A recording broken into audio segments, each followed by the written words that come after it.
Hey, it's Met Gala season, and so it's only right for us to do a review. We know you're waiting for us. I'm Auntie Carell. I'm Auntie Dewan. And I'm Auntie Jarrell. That's good. and really, we should just say it should be the Auntie Shar show. Because I don't know about all that. We do. I don't. We do. Because they be waiting to see what you gonna say. Yeah.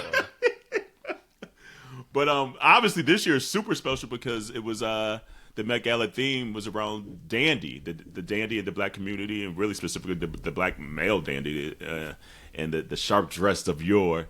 And this is the first time they've done menswear in 20 years, and then B, this is the first time they've ever done a collection specifically around blackness. Quite frankly, about due time, because our fashion is the one that kind of influenced everything pretty much out there.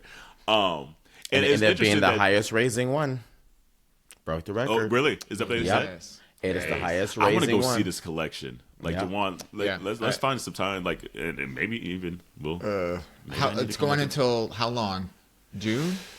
Middle of June? I can't remember. We'll look that up, but I definitely, even if we don't end up going together, like, I definitely want to see this while it's there. Just to kind of see, and I hope they better have some Stacey Adams in there. That's all I know. Because to me, that's dandyism in my head, or at least the first maybe impression of what maybe the black fashion aesthetic, just growing up in church like that. But So without, I guess, maybe further ado, really. Well, and I guess before we dive into it, just to kind of like clarify, like the term dandyism, because it's been floating around. I know if you've been watching anyone that's been doing videos about the Met Gala and all that stuff, they're taking the opportunity to kind of explain what it is, because it's not a commonly used term, but it's described. Dandyism is described as a style and philosophy, particularly prominent in the 18th and 19th centuries, characterized by meticulous attention to dress and manner, and often seen as a form of subtle rebellion or self-expression. And it's more than just the fashion. It's a deliberate cultivation of personal style as a form of art and as a way to stand out from the mundane or what you see on the street. So I'm glad you said that too. That context in mind, so that it's not just about being black, but particularly because the co-chairs are all black, and this is a celebration of black dandyism. You have elements of of black culture, whether it be zoot suits or mixing of materials and styles and colors and silhouettes. It's really about pulling those two concepts together. It's using fashion as a way of self-expression and or rebellion to everything else that's going on around you, and as a reflection of the African American black sentiment around self-expression through fashion. And I'm glad you said that, because you could kind of see, I mean, there was a lot of great outfits out there this year, I felt. But I can also feel that part of being that dandyism is you wear the outfit, the outfit don't wear you. And there's the energy, there's a swag, a charm, and it doesn't even have to be over the top. But there's just some that, like, you pull off specifically to you that, damn, I can't pull that off. That's Dewan, that's Jarrell, and it was just interesting to see who had that energy and who would be like, damn, you thought that's what a dandy meant, and that should look crazy on you. Yeah, I absolutely agree. And it's funny because I've been talking with a couple of people in the community, and I've been talking with some friends. The community get it, but a couple of friends, especially some gay white friends, were just wanting the extravagant, like, this needs to be grand and stuff like that. I'm like, but you are missing the point of it. Part of it, like Carell just said, is that swag of wearing something and owning it so well that you couldn't imagine anyone else wearing that. It's not being like, oh, my breath is taken away. It's like, no. This is one of one type of moment, type like situation. It feels like them. Like, and it can be grand. Like, if that person is grand, they're gonna be able to pull that shit off. Be like, damn, they went over the top. But it's not just about being grand. Exactly. Is what I was trying to get a couple people. I was like, you're missing. You didn't understand the theme. So thanks for sharing that. So, all right. So let's see a couple then. Let's go ahead and get this started. So community, what we decided to do this year is we each have our own Rushmore, and we almost need a new better term for that because Rushmore is kind of problematic. So we got to think of this like, what's another way we can do our civil rights, our own Destiny's Original Children or something. But we like Michelle too, so I don't know. So we'll figure that out. But in the meantime, we each picked our favorite 4. But before we do that, there's probably just a few that we just definitely have to hit on for either historical sake or they were maybe the co-chairs and things like that. So we'll start here. And actually, let me make sure I have the right one up here on my screen. There we go. So obviously, a lot of the co-chairs this year were well-known folks, and one here is Mr. Pharrell Williams here. The head of LV now here with his lovely wife. He was one going into this night that I was super excited to see what he was going to wear because his style has just been impeccable throughout his whole career. I was a little let down, even though the jacket is phenomenal. That's the only part that's nice. Pearl, but I'm like, I thought he was like gonna do something where I was like, I ain't never seen that before, and he kind of toned it down a little, quote unquote, toned it down a little bit. So, what were y'all thoughts on him? Yeah, it's just the jacket for me. That's the only thing I liked. Other than that, everything just felt, I don't want to say unoriginal, but it felt like it lacked effort. Like it was just like, okay, I guess I'm doing this. And maybe he just got tired of playing in the shit. So he was just like, at this point, I'm just ready for this shit to be done. And that's kind of what it's given. I have this carpet. Right. And my next collection is about a month. That's all right. I got this in the closet. Yeah. Yeah, I agree with both of you. I was just underwhelmed with the choice. I mean, yes, he's wearing like a flared pant, but even from a silhouette standpoint, the jacket is a little bit more on the crop side for being a double-breasted jacket. It just left me feeling a little bit underwhelmed, given what this Met Gala theme is supposed to be about. It just felt like a missed opportunity to me. Yeah. And especially also seeing some of the other men, the black men step up. Baby, we'll get to them, but so this really sticks out that much more. When you think about, again, that's one of the reasons why we wanted to start out with that definition of what dandyism is. It's the self-expression and using fashion as a form of, art and rebellion. This doesn't scream, like he said, this self-reflection is tired, bitch. I'm tired. Yeah. Maybe that's the rebellion. You think he's gonna show up, and he's like, nah, nigga. He said, nigga, I'm tired. That's what you get, nigga. I'm tired. Okay. Yeah. And then another one of the co-chairs here is the fine motherfucker himself, Lewis Hamilton. A lot of people said this was understated. I thought this was pretty damn good. He looks pretty fucking good, and it was a black designer, by the way, too, that he purposely wore in this. So I was like, you look good to me, Lewis. You know what it is? For me, anyways, I think it's the color choice or the lack thereof. If this would have been a royal blue, a burgundy, a silver, a purple, a yellow, if it would have been just dripping in color, and the same thing with Pharrell's, I found that those people throughout the entire presentation that wore white, I was less drawn to, regardless of how intricate their white garments were.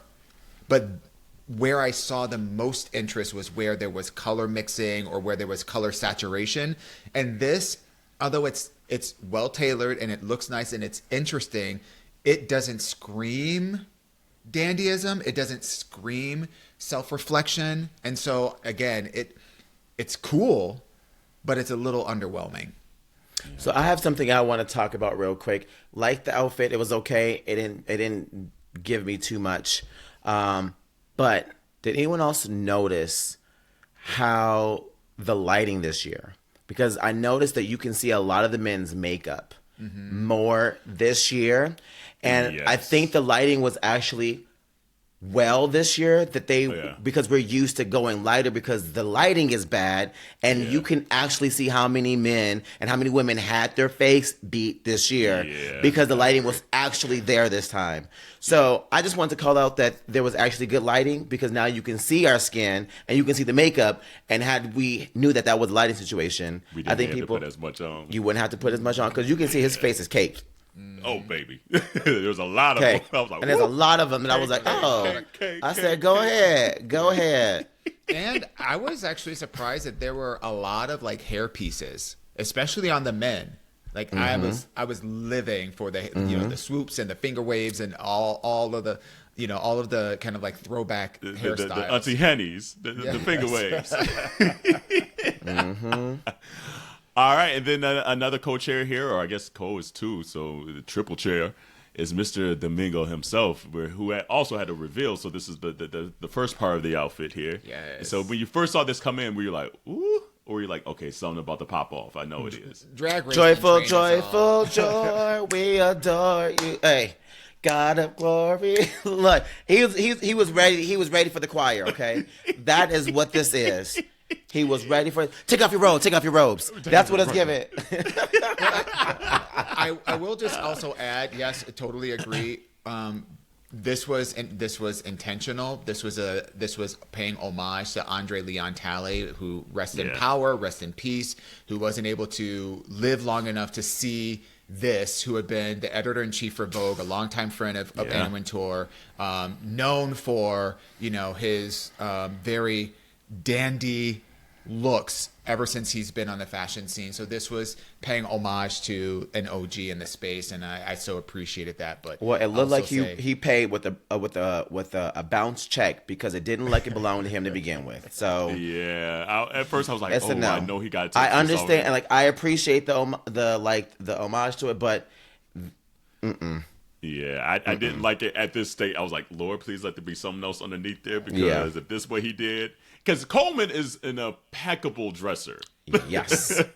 So I was like, oh, Lord, you done got talked into some shit that, like, is wearing you, Playboy. Yeah. But then he took it off, and we saw this underneath it. I was like, ooh, I want this in my closet. I love everything about it. The proportions. I love the pattern mixing. I love, the playfulness with the over inflated lapel flower. It feels like this is, in my opinion, the definition of dandyism, because this is something that he could have worn this any other year and it would still be a reflection of his personal style, and it would be appropriate. It just happens to fit within the context of this, and it looks fantastic. I am going to give him the same critique that you gave Lewis Hamilton when it comes to the color choice, because he looks fucking good in color. We've seen him doing his Oscar tour nomination and nothing but colors, and this feels very muted to me for him. And to be a co-chair as well, and to be known to wear colors, and then you do the opposite, that maybe leads into the rebellion part of it, right? So I can see maybe that was where the rebellion came into play, but I would have loved to see him really just show up and be like, and this is how it's done. Okay. I love that. I love the mismatch patterns, by the way, too. Like, in the fitting, like, it looks great. I would have just loved it in a different color. Yeah, I thought the exact same thing. Like, impeccable outfit. Outfit. I want this outfit. But I agree that he wears colors so well. He wore this purple outfit that morning where I was like, fucking A, that outfit is everything. I think that was the choice, though. It was like, for sure. He wanted to have like a contrast between color saturation and the lack of color, and then playing up the importance of black and all of its gradients through a black and white palette underneath, which I thought was really smart. 1000% get it, but not my choice. If you're gonna be the co-chair, I want you to be like, motherfucker, I'm the co-chair. Yeah, here's my Yankee Doodle dandy, bitch. Yeah. But again, it's just like this is like critiquing super hard because he looks phenomenal. And I almost felt like a lot of folks thought a lot of people wouldn't do black and white, And then everybody ended up doing black and white because it was a lot more than I've seen in a long time. Yeah. I was like, God, everyone thought they was going to be that bad bitch. Be like, oh, y'all wearing color and I'm in this black. Oh, shit, no, never mind. Everybody was thinking the same thing. I felt like he kind of fell victim of that as well. But I mean, it's Coleman at the end of the day. I want that outfit, player. Let me borrow it. I got the Native Sons Awards coming up. Let me borrow that outfit. This next one here, we gotta see how we feel this year. Okay. Miss Tyler. And if y'all don't remember, last year, somebody called her kitty litter. I'm not gonna say who. And it wasn't me. And it wasn't me either. So I was already know. interested to see when she came back this year. And did she redeem herself or no? Miss Tyler here. It's a step up from last year. I mean, well, actually, no. We liked last year. I liked last year. I feel like they tried to play in the traditional like pinstripe, like pencil striped kind of suit, but it's just I don't know if it's the material. It just looks wrinkled. It looks like something that would have been on the top of somebody's bed. It don't give Met Gala level to me. Yeah. I think the most interesting thing about this outfit is her hair color. Okay. Like that's a step up from last year. Look, okay. Which, by the way, was the same color as her dress last year. So she's paying homage to her dress 1 year later. She said, "I can't get enough of this. Let me give you a little throwback." Beautiful gown. Does this represent? And by the way, I think she was styled by La Roche. So and I forget who the maker, the designer of the dress is. I want to say it's Valentino, but don't quote me on that. I can tell you, that's great. It's just, I'm sorry, but like it's Jacquemus. Oh, Jacquemus. Jacquemus. And then it just doesn't feel like. It doesn't feel like it fits. I tried. Me, the bill. You really did, though. I love every other black iteration but Jacquemus. The blackest of them all. Right. She said, Jack, you must. Jack and Jill. Baby. Yeah. I tried to fancy that shit. I was like, no, Jacquemus. It was right. It's the black version. Damn, my fault. Yeah, I feel like sometimes people just fall into this trap of trying to, I'm going to pop up and show everybody. And that's what happens. She's like, yeah, I'm going to get this cool little material. It's going to be black and white again. And you get there and it doesn't read well. and it's, and she's gorgeous and her body's insane.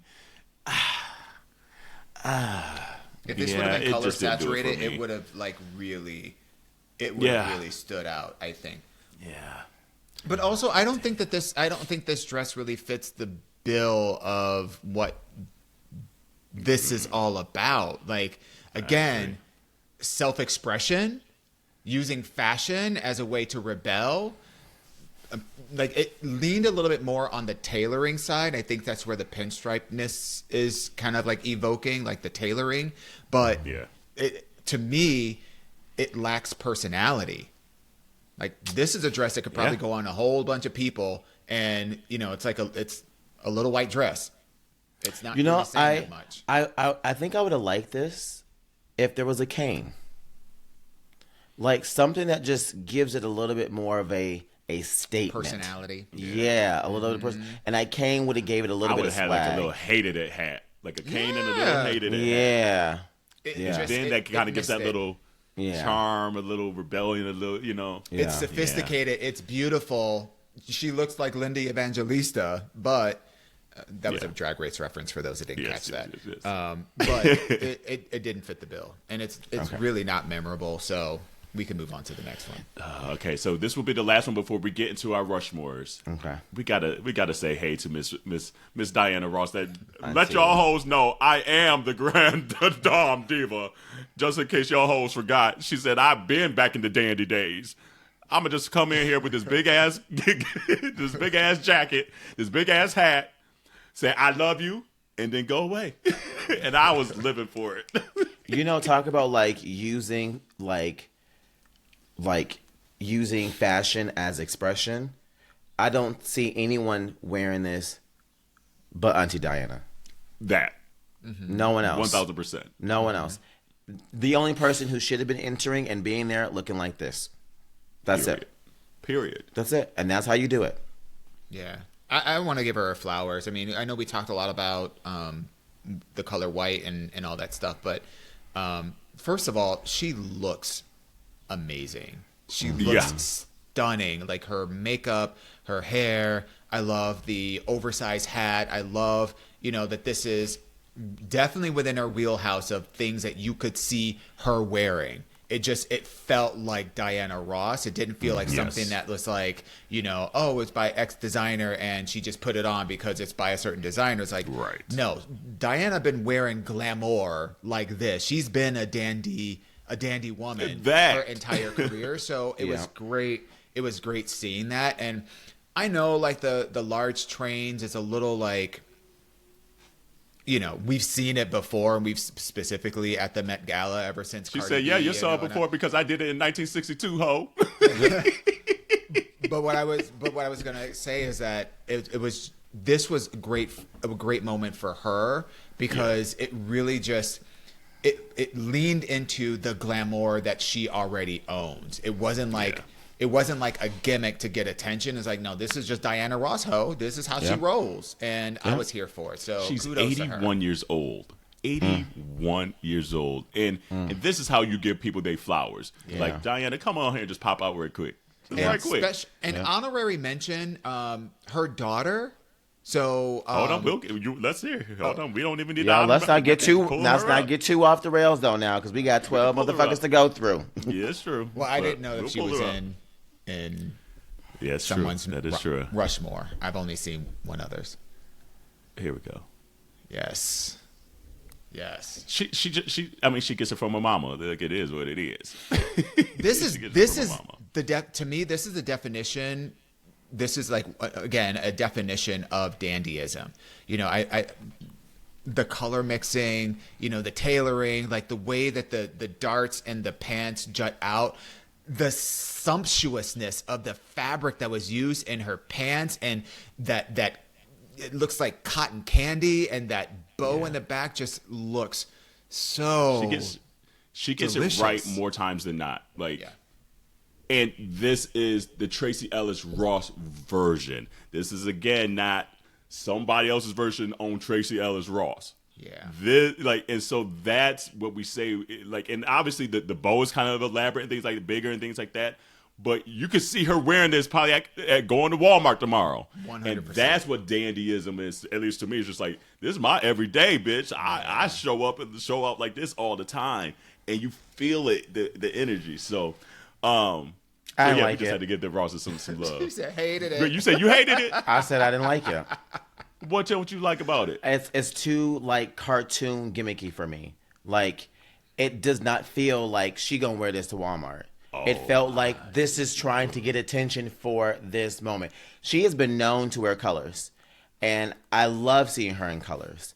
But the big ass bow with the pants ain't doing it for me. I love it. It ain't doing it for me. But I will say I love the pants though. I like the material of the pants. I think my issue is the bow. I don't like. Really? There's something with the bow and around the waist, and then like where the boobs is as well too. Like, it is bow. That's what you did there. But that's what she did there. But that's probably why they off air. So next. Damn. But this all is right, so we're going. This real quick. This is the beautiful thing about fashion is that Yeah. not everybody has to agree. Not everybody has to like it. Not everybody has to have the same perspective. You know, it is about interpretation, and we all have different, you know, aesthetics and personal likes and styles. And I think that's one of the things coming away from this Met Gala that I really got to see in full force, because when I watched a lot of the like TikTok videos and IG videos and recaps of different people's perspectives, there were so many differing opinions about certain kinds of looks and things like that it helps you to appreciate that we don't all have to be thinking the same thing. Yeah. All right, so we're going to get into the Rushmore. And actually, I'm going to change the program a little bit because I guess we're getting a little long with it. We always do it to ourselves. Mm-hmm. So, Jarrell, what are your 4? And we're going to start with Miss Janelle Monáe. Of course, Janelle Monáe. And hearing the backstory of how she wanted to do like a past and future kind of representation on the dandy. And then she took the coat off, and that outfit was supposed to look more present. And then the fact that she said she wanted to do something futuristic, and then so she was wearing the first tequila diamond as a diamond made out of tequila. Oh, I did hear she said that. Yeah. So I just thought it was really fucking creative. And I also was expecting Janelle Monáe to be in this bag because we've seen her do the tightrope dandy, like look at forever. So I just knew she was gonna come correct, and this looks fabulous. Yeah, okay. Fabulous. And then So next, oh my goodness, this man, Alton Mason. I want to say his name is Alton Mason. The number 1 male supermodel in the world. Baby, put his foot on all the motherfucking necks. The way this is giving me dandy, but it's giving me like King of Black Hearts. Like, it's gorgeous. And I love that it's the spade, upside down spade, bitch. Right there. And because, niggas in spades. Like, I mean, this is how you do dandy from Black culture to me. I fucking love this down. I'm mad that I didn't wear it first because can't nobody else wear this but him. Sure ain't. Don't even try it. You just copying niggas. Exactly. You're a fraud. You're a fraud, hoe. That's it. Yeah, no. He Yeah. His skin tone is just so delicious to me. Baby, I want to lick him. And I'm not even into that. But I would. Baby. So good. So good. All right. And then the next one here. Brian Tyree Henry. Let me tell you. There is something that is so beautiful about a dark-skinned, cis, straight black man who plays in colors. Yeah. And I love that he had the throw with it as well too, not just the suit, to give it a little bit more drama to it as well too. Yeah, that's that Andre Leon coming out. Yes, and because he could have easily just went with a suit like so many other men went, but he was like, no, it would have been mad. But the drama of this cape, and it's the color of the fabrics and the suit and the gloves too, bitch. Let me tell you, I didn't know he had it in him. Honestly, I didn't either. And baby, I like this. And I like this. I Baby, this is more of this. I want to see this man like this all the time. Okay. Yeah. Yep. Yeah. Tuh. Come on now. Tuh. That's the greatest compliment you can get from a black queer man. Tuh. I know that's right. And my final one here. Shabuzi. Baby. Yeah. Let me tell you again, kind of to that same thing that I was just saying. There is something. You ever like see somebody and you're like, not really my type, and then they do something and you're like, damn, I will let you beat it up. Shabuzi. Seeing this man like this, bitch, legs up here. She ready. She ready to go. I love the beaded work. I love seeing him actually take the jacket off as well too, and let it have its own moment. Its own moment. And the hat. Yeah. Let me tell you, and it borderlines that masculine feminine side as well too. Because it almost looked like a church lady hat. Almost. But it is. Almost. I was about to say, I've seen this back in the day. Hey, if there was a veil on it, it would have been dead ringer. Look. But it has like this still kind of like, but don't get it twisted though. Yeah. And I'm into it. Yes. I would wear this verbatim. Yep. Yep. If I envisioned something that I would want to wear to the Met, it probably would have looked pretty damn similar to this, quite frankly. Yeah. But this is another outfit, like I was mentioning with Alton, I don't want to see anyone else wear this outfit. I know. This is anything else that looks like this, especially on a man. Yeah. You a fraud, ho. You a fraud. Yeah. So I might steal the bees one day though. Let me tell you. Call me fraud all you want to. That shit is fire. Look, but also I also couldn't help but think about Toni Braxton from her music video. He wasn't man enough for me because she got that beaded little dress like this. So of course my gay ass started thinking like I love the beads. But again, I just want to shout out to the men, especially the black men, and it was just so fantastic to see so many beautiful black men be a little bit more feminine than we're traditionally seeing them out in public. And there is something so beautiful in seeing this and the security that they had in themselves and their own masculinity.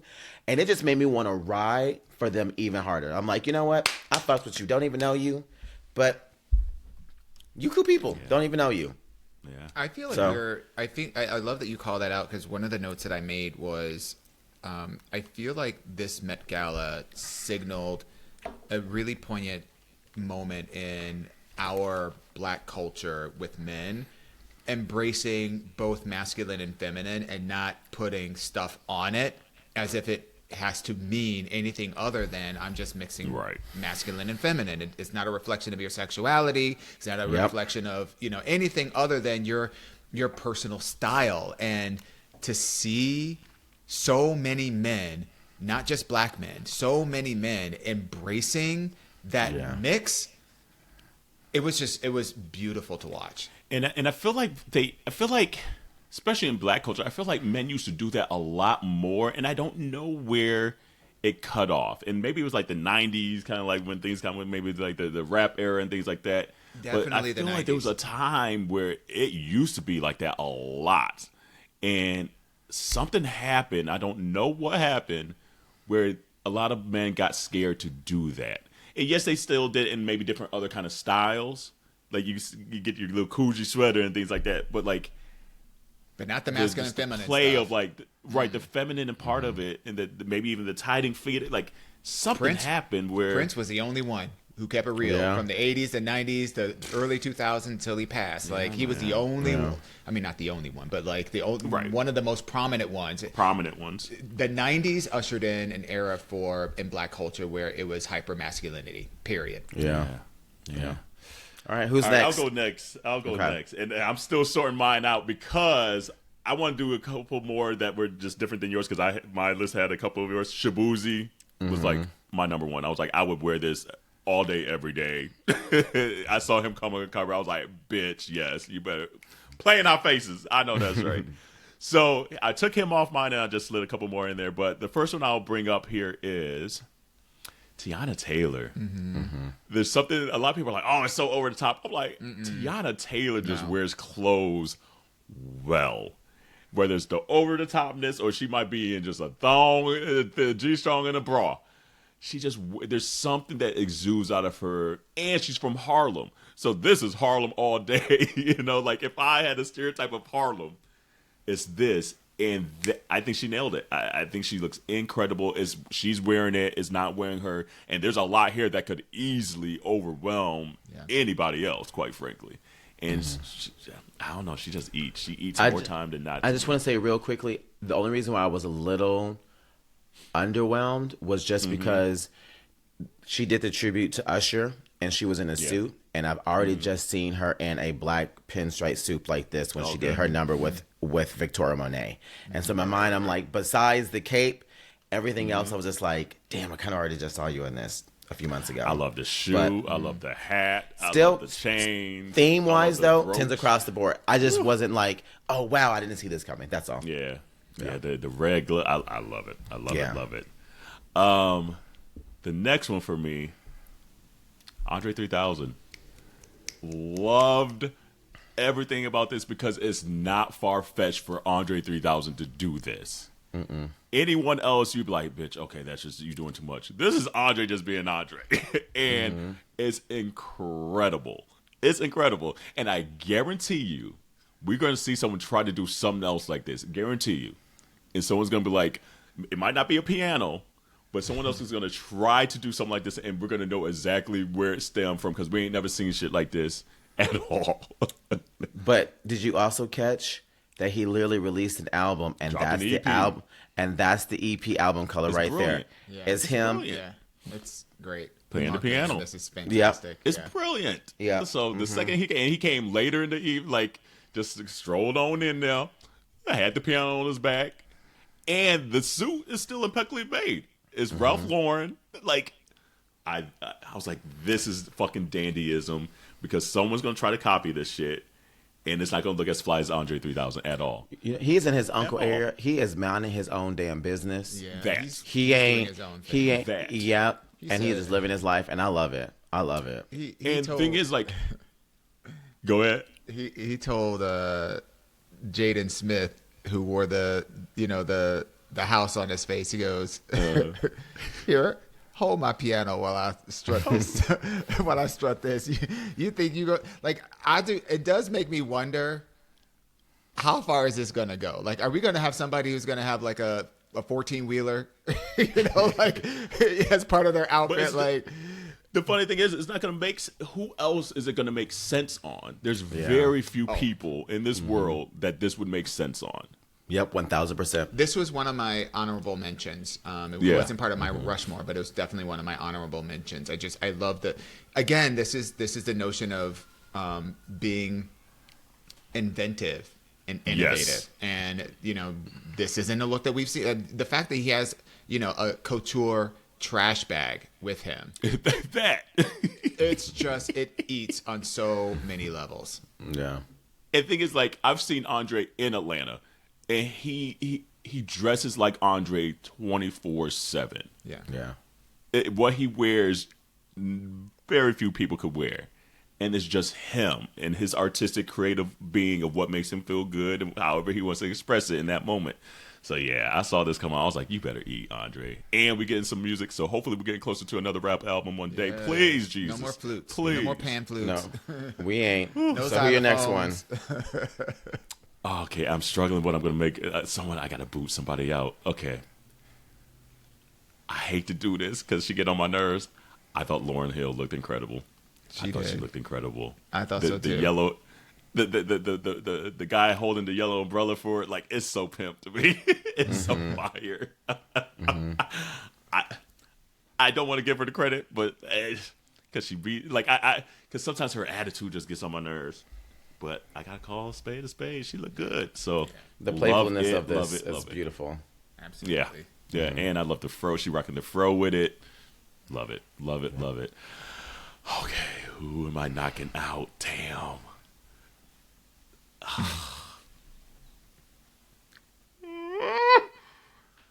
I'm gonna have it. I'm mad because it's either I put up on the screen. So Jodie Turner Smith looks insane. Yeah. She And looks like good. again, it's that moment where if she wouldn't have put that hat on, you'd be like, okay, she looks nice. But there's something about that proportion of the hat with the fit and the shoe that just works and is impeccable to me. And It she's looks not like- as well known of a person either. That I'm like, this is how you come in and get that spotlight. The show bitches know I'm a badass bitch. Y'all gonna know this name, And so I love that. So that's why I probably pushed her into my 4. But the honorable mentions were Lupita and Whoopi. It reminded me of Jada Pinkett Smith a little bit from The Matrix, like when she had that red, like burgundy jacket. Now I can't see it. That's what. Damn. That's all I see now. Damn. You right. That's immediately what I thought about. I was like, oh, okay. The Matrix in the But shout out to building. Lupita. Shout out to Whoopi. Y'all ate too. Yeah. All right. All right, Duan, you up? Here we go. Well, I have And I couldn't download yours quick enough to get in here, but I already had these up, so. okay, that's fine. Andre 3000. I'm sorry. Oh my gosh. ASAP. ASAP Rocky. First and foremost, I love that the silhouette that he's rocking here is first of all, this is his own creative company. So AWGE is a brand that he's created, I think, in 2017. And so he's wearing his own stuff. So I love the fact that he's just walking around and saying, who are you wearing? He's like, I'm wearing me. So that to me is just like dope. And also like this Marmont inspired outerwear is you can't go anywhere in Harlem when it's cold, it's rainy, it's whatever, and not see a Marmont jacket. So the fact that he's reinterpreting something that is so entrenched within Harlem culture is just, it's phenomenal. So I thought that this was great. And even though it's still all black, I think just because of the construction and the way that it was pulled together just made it really stand out. And honestly, he can't do any wrong in my book. It's the umbrella for me. It's the umbrella. And if I was watching the live on the way to the concert, and he had the umbrella on the live talking to Tiana and what's old girl from SNL, the black girl, Ayogo. Ago. Oh yeah, Ago, because the Ayo is the bear girl. And he had the umbrella, and they're like, "Ooh, let's see the umbrella." He's like, "Oh nope," and he put it off camera because there's a gun, and he just beat those gun charges. Yeah, he's like, "No, he's gonna put that over there." And they started dying. They were cracking up, and they're like, "Oh yeah, you might want to put that over there." But that's the rebellion part of it too. Yeah, it's like, bitch, play with me if you want to. It is what it is. All right, you're number 2 here. Bad Bunny. And again, one of the things that really took this over the top to me, first of all, I love this color palette because, again, when you see so much black and white, having somebody that's saturated in color, even though this is a muted palette, the fact that you've got these pops of like medium brown and yellow against a background of just brown, and the way that the suit is constructed is phenomenal. And I love that he wore, what is it called? It's a pava hat, which is a Puerto Rican heritage. It's paying homage to his Puerto Rican heritage, but it's a traditional hat that you can be found there. This was a way to represent your culture in the theme of dandyism, and so I really appreciate don't do what that. Shakira did. Shakira missed Next. opportunity. Yeah. And shout out to Bad Bunny too for doing a world tour outside the Puerto Rico one, and he ain't coming to the U.S. Here for that energy. Yeah. He said, "Fuck all y'all hoes. I am here for it." And then we're back to Mr. Yeah, and I'm not gonna belabor this. We can just take a look at his chesticles, and That all then day. we can move to the next one. So Alta Mason, and then of course again won't belabor this again, but Coleman Domingo. Again, I personally really thought that this was spectacular, especially with like the reveal and again the pattern mixing just made it look so elegant and so fresh. And then my last one. No, I think that's my last one. Yeah, that was my last it. one. Yeah. Yep. I want to show this one too. This is another honorable mention. I know I'm about to be honorable mention, but this is just another person that if you know her, you know her. She is Tessa Thompson. Tessa. Well, I thought this was another one where I was like, I wouldn't have expected her to come and show up and look like this. Yeah. I was like, okay, that's kind of fire. And I like the silhouette of it too. You just saw no one else with the silhouette the whole night. Well, there were a couple that had this kind of like exploded hips, like almost like the Victorian hips. There were a couple that had that, but nothing in this exact silhouette. And the color, this kind of like muted yellow, is really beautiful as well. Do you have Cardi B? Because Cardi B looked great. I love that green. I love the fabric. Wig. Like, yeah, I want that wig too. A lot of hair. She looked really good. The color of this, the fit of this, I was pleasantly surprised because normally she's so much more dramatic than this. Yeah. And I like the rebellious part was going the opposite because she normally got some long ass train, something very loud, and it was just like, it was good. It was good. I really and this color is everything. I want that wig. That's all I know. Yeah, give me that wig, girl. And here we got to show this person just because he fine. Do you have Damson Idris by chance? Yes, I do. Here we go. Okay, yeah. Yeah, he was another one. Yeah, he was definitely another one as well. Speaking of reveals, he came out in a motocross outfit. Oh, motocross! Motocross, driving the cars, and a bedazzled helmet, and then had two people come and rip tear away the outer to reveal this beautiful red, just rich suit. God, that looks so good. Yeah, and you mentioned this earlier, like the hair pieces. Mm-hmm. Here's another one that I was like, I get the dandyism; it looks impeccable. I thought he would have gone a completely different way, but the understatedness of it, and it's still just like that dandyism. I was like, okay, Jeremy Pope. I mean, he's just he could do no wrong in my book. That motherfucker fine as shit. This, by the way, is a Margiela look. I think he also worked with La Roche. I'm pulling this together, and what's interesting about this is basically a potato sack that was made into a vest coat, if you will, and it's paying homage to all the black people that did it, that made something out of nothing. And so, while it's not necessarily a jaw-dropping outfit, I think the sentiment behind it is really incredible. Yeah, and then finger waves. Oh my gosh, are delicious. Do you have Coco Jones? Yes, I do. She was another that I thought looked fantastic. Yeah. I love the suit of it. I love the bead of it. I love the long braid. Yes. Too. I love the long braid. Like, I think she understood the assignment, but also really kept it very feminine at the same time. And I just loved it. You know, flipping the script just a bit, I don't know if you have Doechii, but I was slightly disappointed in her choice because I for sure thought she was going to come out with like a collaboration with Tom Brown, because that aesthetic, based on what she's done in the past, would have been a perfect marriage. This was interesting. And obviously everything is beautifully made and there is dandy elements that are baked into it, but I wasn't really feeling it, to be honest with you. We gotta show this one too. What did y'all feel about,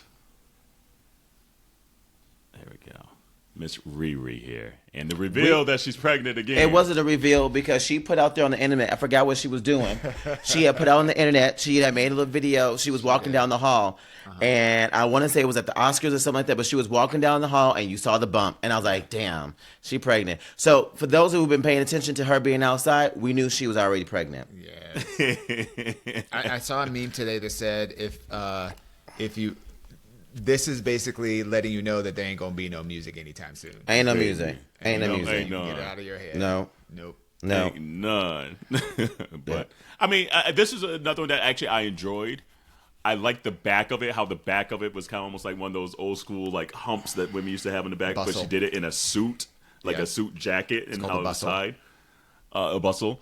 Mm-hmm. So I thought that was super dope. And here's the thing, Riri, more times than not, she gets the assignment as well. Like, she's not going to come half-assed. And even if you may not be the most elaborate thing out there of the night, it's Rihanna. Like, she looks fucking incredible all the fucking time. Like, her style taste has always been impeccable. This is, to me, one of those... Oh, sorry. This is to me, one of those outfits that it looks better the more that you look at it and the closer that you are to it, because from far away, it can feel kind of like a little bit of a one note and not really like right, but it's so beautifully made and it's so perfectly fitted to her body, and there's so much intricate work that's done, to pull this off. I love it. Yeah. I was just going to say, one of the things that I enjoyed about watching the Met Gala too is seeing how did white people come to the gala. Mm-hmm. And, how exactly were they going to put their little spin on it as well? And some of them looked a fool. Some of them looked a fool, because I was like, God damn, you clearly you didn't understand shit. So dude. And you got enough. But one person I thought looked all right, Joey King, is that her name?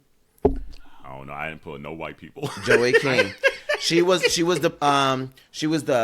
the green kind of suit on that had like the Here, I'll look it up real quick. Yeah, she kind of had like this. What's her name? Joey King. And she actually tried to stay within the theme, which I was like, okay, cool. She didn't cross any boundaries where I was like, okay, you're a little appropriate a little bit. And I could see her awareness. And I was like, you know what? It's probably the one way person I was like, you know what? You did well. Yeah, I would wear that outfit. Yeah. Yeah. I was like, you know what? I like that. But other than that, girl, some of the other ones, Homeboy looked like he was wearing the Joker's costume from Batman. Andrew Scott. I love his outfit. Was No. that the color? Wait, was that the colorful one? It was a mint green. The pastel. It was a mint green. Oh, no. It was a mint green. It looked straight up like the Joker. Looked straight out the Joker from 1995's Batman, the cartoon series, okay? Ooh, just... Who else look good? Oh, Jesus. This man. If you put Harry Golding up there, I'm a scream. Yup. Bitch! That man looks so fucking good. Oh, girl. Look. That man looks so fucking good. Yes. He looks so good. I said, why are you leaning like that? Yes. He's so fucking He handsome. is fine. Like He is my fine. God. Yeah. He is fine. And this color is gorgeous. Yes. Now, he should have steamed his shit. Them pants need to be steamed. Pants ain't, But there's a swag in this Yes. that is so on theme. Yeah. That man, he could get it. He could get it. He could Hey, have it. Henry. He could take it. He I could have to grab say- it. He could- I have to say, like, in hindsight and seeing everything that everybody did, there was a lot of people understood the assignment. A lot. Yeah. More people, Yeah.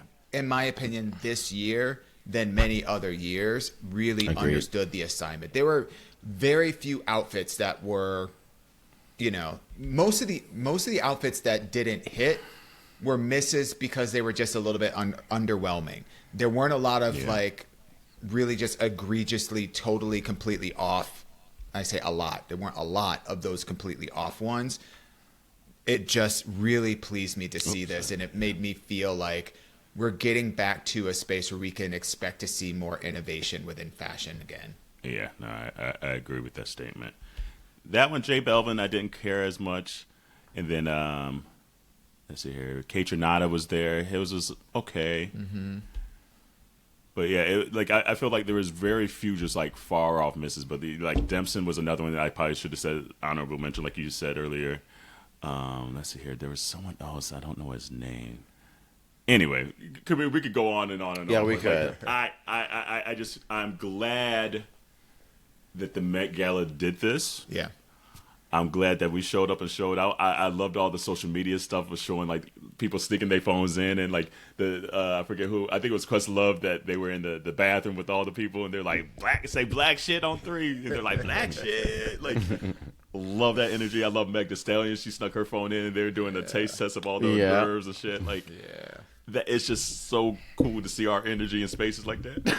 And also just the juxtaposition of Black Celebration, where the number one movie in the entire United States is is Black focused, and like this event is celebrating Black history and excellence and it ain't February. Can you imagine? Can you imagine? Wow, huh? Oh, shout out to Scott Evans too. Scott Evans looked incredible. Oh, bitch, Scott Evans looked really good. He was definitely an honorable mention. That outfit looked good. Baby ate that down. He ate that down. 100%. Yeah. So, it was great. I love the energy he brings to the carpet too. Like our Black queer gay joy. Yeah. His energy is everything we need out there in those spaces because we're not in a lot of those spaces. So I love the space he takes up in those places. So continue to do an impeccable job out there. And I love the hair. Love the hair. So, all right, community. Well, I guess that's Met Gala is like the last of kind of a lot of the award season stuff and fashion stuff until the fall. So until then, I guess we'll wash our hands and legs and our ass and we'll see you then. Ciao. Bye. Bye, everybody.